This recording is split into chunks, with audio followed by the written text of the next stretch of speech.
Hello, happy Thursday, and this is Vonda with Honeymoons and Vacations by Vonda, and as the title said, I'm doing part 2 for my all-inclusive resorts versus cruises, we'll say themes, or info. Yeah, we'll say info.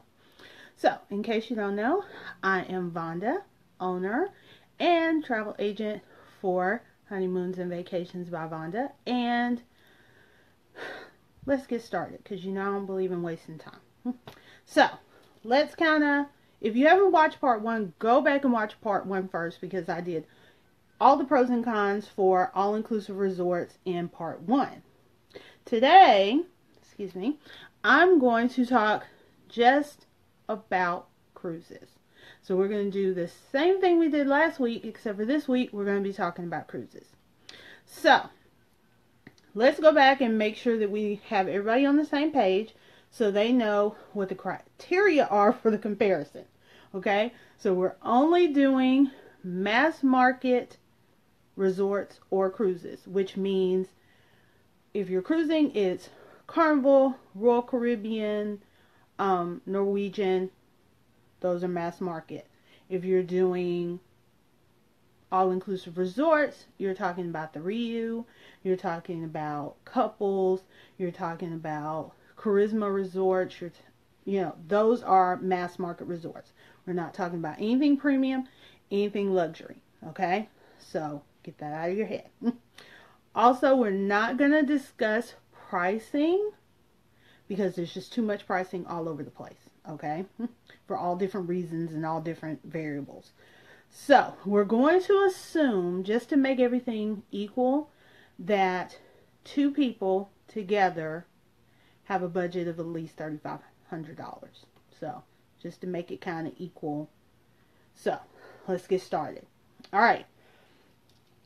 We're going to start with the pros, go into the cons. So, same sequence as in the first video. And like I said, if you haven't watched that one, please go back and watch it because it's packed with so much information. But anyway, here we go. Food and beverage. Because what's a trip without food? Nothing. Nothing at all. So, okay. With resorts, you kind of have your food given to you on the meals of the day. But the difference with cruising is most cruise lines, there are some cruise lines in the mass market genre that give you 24-hour-a-day food of some type. And then there are those who offer most of the day food. So usually the food will cut off about midnight, 1 a.m. So somewhere around there. But you have lots of options depending on, what's going on. So to make it simple and easy, I'm going to split this into 2 things. Port days and sea days, because those are the important things when you're going on a cruise. Let me explain what those are. Port days are when the ship is pulling into a port and pretty much 75% of the people are getting off to explore whatever island or, destination that the ship has pulled into. And then on the other hand, there are sea days. Sea days is basically when you're traveling in between ports. So anytime that you're not stopping, you're just on the water, chugging toward the next destination, those are sea days. So usually on port days, your main source of food is going to be, especially during the breakfast hours, brunch hours, is going to be the buffet. And then when I say the buffet, it's a lot of buffet. A lot of buffet. Like Golden Corral times 2. Okay? And, just think of whatever buffet is in your area and double it. That's usually breakfast buffet on cruise ships. There's also going to be during the lunchtime, and this applies to port and sea days. Let me back up. On sea days, you're going to have 2 options for breakfast. So let's just go in order. And those options are going to be your dining room and the buffet. And that's just because there's a little more time. People want to relax a little bit more on sea days. They're kind of more in a leisurely thing. So they give you the option of eating breakfast in the dining room where you would usually eat dinner. I absolutely love breakfast on sea days because they serve stuff like eggs Benedict, um, you know, wonderful fluffy waffles, steak. Who doesn't love steak for breakfast? I love steak for breakfast. But if you're vegan or vegetarian, I'm sorry. But they have plenty of stuff for you too. So that handles breakfast. So lunch on cruise ships is interesting because now you have in addition to the buffet, your restaurants, quote unquote, are food stations. They're more like food stations, I guess. Start opening up. So now you can get things like hamburgers, hot dogs, fresh sandwiches, barbecue, pizza, you name it. If you can almost think of it, there's going to be an option for it. So you're going to have all these different restaurants, and each cruise line has their own restaurants to focus on their clientele. So if you're on Carnival, you're going to see Guy's Burger Joint or Guy's Pig and Anchor, which is Guy Fieri from the Food Network, Diners, Drive-Ins, and Dives. That is his particular restaurants on Carnival ships. And then if you're on Royal Caribbean, you're going to have the Windjammer Cafe. You're going to have Johnny Rockets. And so most, and I do say most because like on Carnival, Guy's Burgers is free. On Royal Caribbean, Johnny Rockets, which kind of have similar fare, is not free. So I'm going to say most of the time on cruises, about 60 to 75% of your food is complimentary. And you can eat the whole cruise and never spend a dime if you choose not to. A lot of the popular, kind of moving into dinner, a lot of the popular options for dinner is a lot of people choose to go to the steakhouse. On Royal Caribbean, it's called Chops Grill, and on Carnival, it's just the steakhouse. I don't think it has a name. But and you pay a flat rate and you get 3 courses, and it is fabulous because the steaks are not just the 8-ounce and 9-ounce that you would get like at Longhorn or Outback. I think the smallest steak I've ever seen on the menu is about 12 ounces, and that was for a sirloin. And I want to say New York strip is like 20 ounces. I mean, these steaks are huge. So you definitely get your money's worth. You get a dessert, you get your appetizers, so everything's included. So it's a really great option if you kind of want to treat yourself. Now, moving on to full scale dinner. There's the main dining room. Main dining room is where you can go eat your meals, or you can choose not to eat your meals, which means you can go to one of the specialty restaurants such as the steakhouse, or you can go to the buffet. So there's just a little more variety food wise on cruise ships. As far as beverages,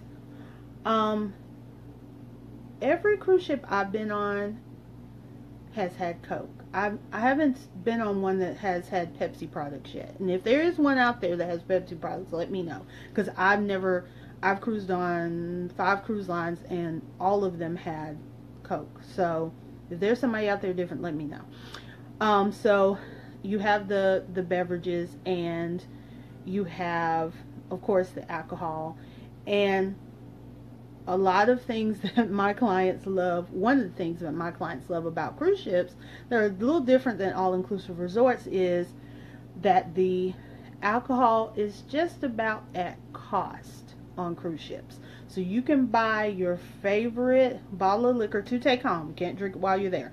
To take home for next to nothing, or in comparison to the States.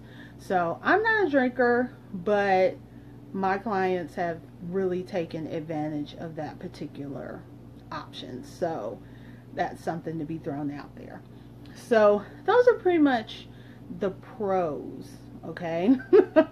um, and we'll get later on into beverages a little bit more.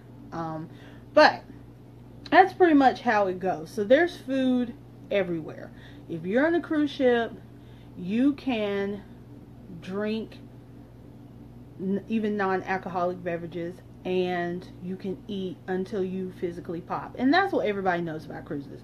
What was the food like? You know, you eat, you gain 10 pounds, you come home, you're sad, but you still want to go back. So, all about food and beverages. Okay, next, accommodations. Cruise ships, all-inclusive resorts, they're really similar on this accord. They both have different room categories, and on ships they have the very base room category, which is called an interior room, which I call the closet because there's no windows, there's, you know, it's totally closed in. But if you're looking to get on the ship for the most economical rate, that's your option. So interior is, you have your bed, your amenities, your bathroom is inside of your room, so you're not sharing bathrooms with strangers. I've had some people ask me that, oh, on a cruise ship you share a bathroom with strangers. No. No, that's a myth. So next step up is ocean view, which I call the middle ground. If you have a little bit more money to spend, then you may want to go ocean view, which gives you a window, and it depends on which cruise line you're on, because some are actually a window, like a full-scale window at your house, whereas others are like a little hole and you can barely see from left to right. So, you know, depending on the cruise line, kind of ask questions about which is which has which. The next step up is balconies, and it's what it says. You have an actual balcony that you can walk out on and watch the ocean go by. You can sit, there's chairs out there, a little table for you to hold your drinks, and it's a good, enjoyable thing, you know, just kind of watch the water go by and really go, wow, this is great, and relax and kind of have your own private space. And then the next category up is suites, and suites can go all different directions. So there's 1-bedroom suite, there's 2-bedroom suites, there's suites with jacuzzi, there's penthouse suites, there's owner suites, there's presidential suites, there's loft suites where you have the bedrooms upstairs and it's like really loft looking, like a loft apartment. So it can go 1,000 different ways to Sunday, because every cruise ship has their own thing. And some cruise ships now, the most popular thing is allowing people to have their own kind of like specialty experience within the cruise ship. Norwegian calls it the Haven, where you're in a special suite of rooms. You have your own restaurant, you have your own lounge area, you have your own bar. On Carnival, it's called the Cabanas. Yeah, it's called the Cabanas. I don't think Royal Caribbean has a name for theirs just yet, but basically those are specialty areas where you kind of go off to yourself and you have your own amenities, and you pay extra premium to have those amenities, and sometimes they include butler service and things like that. So that's accommodations.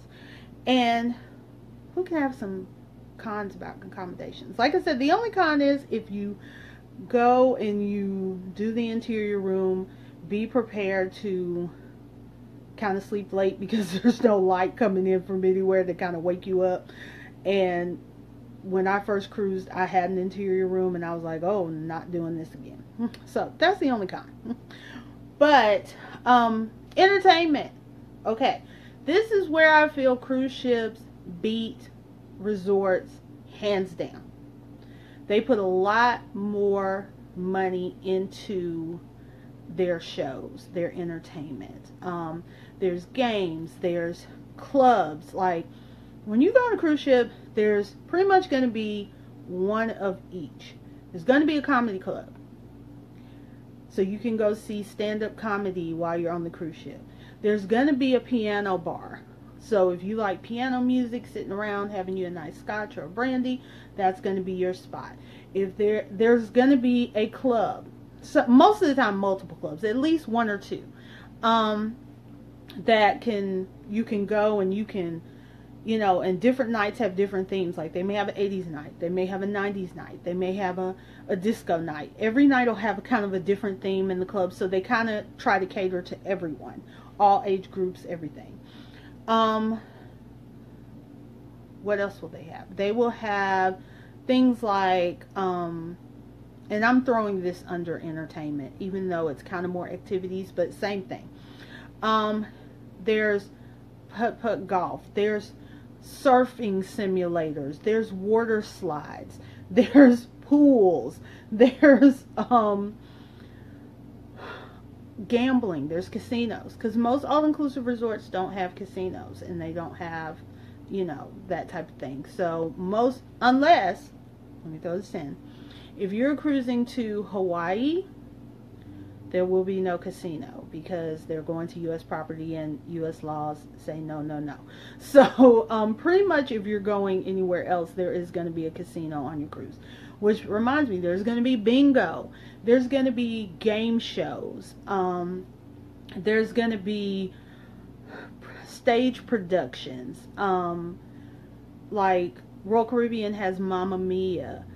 Disney has the theater versions of their movies. So The Lion King, The Little Mermaid. So they have all those things. So there's a lot of money put into shows and entertainment on cruise ships. And there's always parties and different things going on. So the activity level is a whole lot higher when you're dealing with cruise ships as opposed to all-inclusive resorts. Next category we're going to talk about really quick is shore excursions. For cruises, there are a lot of shore excursions, and they are catered toward whatever destination your particular ship is stopping at. And the thing about cruise lines that's a little bit different than, hey sweetie, than other, as opposed to your all-inclusive resorts, is that there are several different companies that are offering shore excursions. You can do your shore excursion through the cruise line. You can do your shore excursion outside of the cruise line. It's a personal choice. I suggest, if you are going for the first time or you're traveling for the first time, do not, kind of stick with the ship for your first time, kind of, because it's safer that way. You're guaranteed to get back to the ship on time, because the worst thing that could possibly happen to you is getting left by the ship because you took a shore excursion that wasn't through the ship, or that you weren't really familiar with the area and the ship's pulling off and you're not on it. So you don't want that to happen. Okay, so now we're going into, oh, I have one positive. I forgot this very super duper positive about overall of cruises versus all-inclusive resorts, which is you do not have to have a passport as long as, and there's a stipulation to this, as long as your cruise is leaving from U.S. soil and coming back to U.S. soil, meaning you're leaving from South Carolina and you're coming back to South Carolina. You do not have to have a passport. All you need is your birth certificate and your driver's license or state issued ID. Military IDs do not work. So if you're military, your ID is not enough. Your strictly military issued ID is not enough. You're going to need your driver's license. And I've seen a lot of people get booted out of line because they don't have anything but their military ID, and that is not a valid form for travel. So that's the biggest perk of going on a cruise over all-inclusive resort, is you cut out the whole needing a passport. Even though I still suggest you have one if you're planning on, traveling often, but it's not required. Okay, let's go through the cons. The cons are, let's start with food. There really aren't a lot of cons. If you are vegan and vegetarian, I have a lot of clients who are, and they are usually happier on a cruise than they are with a resort, because I think cruises have kind of caught on to the vegan vegetarian thing a lot faster than the resorts have. And so there's not as much like, oh, we can't accommodate you, or we don't have anything to accommodate you, as it is with the resorts. In my personal travels, I've seen that. So definitely, I don't really see a lot of cons. I mean, if you choose not to eat, that's your choice. But you can't say there wasn't food there, because there's a ton of food for everything. I mean, there is enough fruit to fill Rhode Island. There's enough vegetables to fill the District of Columbia. There is something for everyone. So if you choose not to eat, it's your fault. 100%. Okay, beverages. Here's the cons with beverages between cruises and all-inclusive resorts. You have to pay for your alcoholic beverages and your non-alcoholic beverages, with the exception of like water and lemonade, because I think every cruise line gives those pretty much out free, and juice in the morning. But the beverage thing, that's the only con. You do have to pay for your alcohol and your non-alcoholic sodas and juices. But the cruise lines they're thinking, they've got you. They have drink packages, and they have on Carnival, I think it's called Unlimited Bubbles for sodas and juices. I can't remember what it's called on Royal Caribbean, but they have a similar package. They both have similar packages. So they have the soda and juice package, and Carnival has Cheers. And the difference between, on Royal Caribbean side, they have 3 packages, is where Carnival's has 2. The 3 packages are just the sodas and the juice. Then the next step up is like non-alcoholic drinks, like your strawberry daiquiris with your juice and your sodas. And then the top package is alcohol. And both packages, regardless of the cruise line, tend to limit you at a certain amount of drinks. Somewhere around 15 to 18 is the cutoff, and that's just to keep you from becoming a walking liquor factory with liquor running through your veins, as opposed to food and blood. So that's pretty much the con, but it's not really a con. If you are a heavy drinker, then I would highly suggest you getting a beverage package, an alcohol beverage package. If you're not really a heavy drinker, you can easily give yourself a budget and have a couple of drinks a day, and it's not going to break the bank. I mean, on average, most of the drinks are about $5 to $10. Of course, shots are on the more expensive end, or drinks that have a lot of different alcohols in them, but usually you're in 5 to 10. And they have drink specials, like if you get this particular drink, it's only $4 as opposed to the normal $7.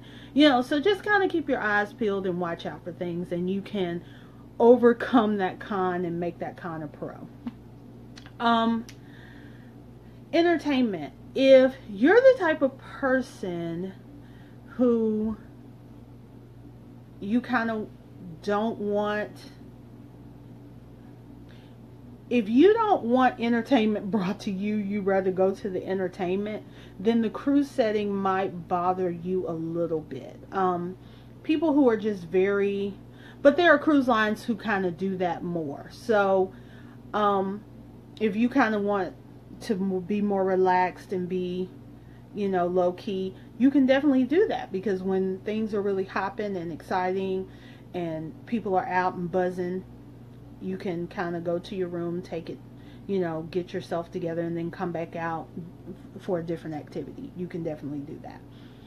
I'm going to stick this in food and beverage, I'm going to stick it in entertainment. Yeah, because some people do not like cruises because they have that germaphobe thing where they feel like I'm in a floating petri dish. I think one of my clients told me.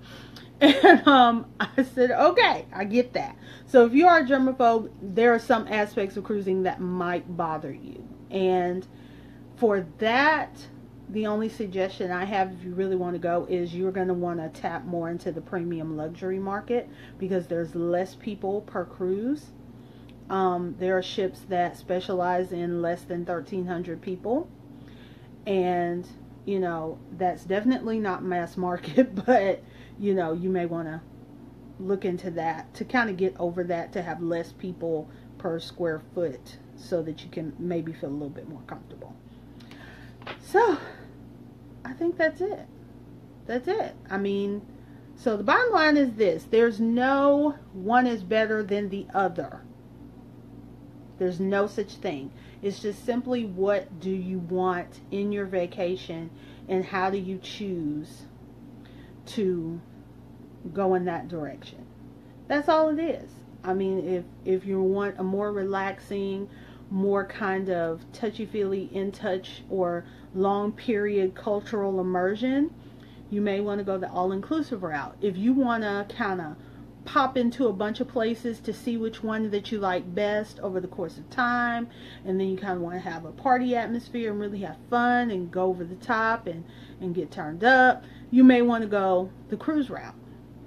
So it's just something for everybody, and it's dependent upon what you are seeking at that particular moment. So there's really no better and there's no worse. And anybody tells you that, it's just their personal opinion. But as a professional, as a travel agent, there really isn't. They have a lot of similar things going on. They have a lot of offerings, but it's just dependent on what you want out of your vacation.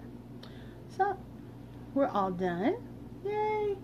It's gonna be, if you have any questions about all-inclusive resorts or cruises, definitely hit me up. I'll be more than happy to answer your questions and, kind of get you pointed in the right direction of where you should go to fit you and your needs or your family's needs.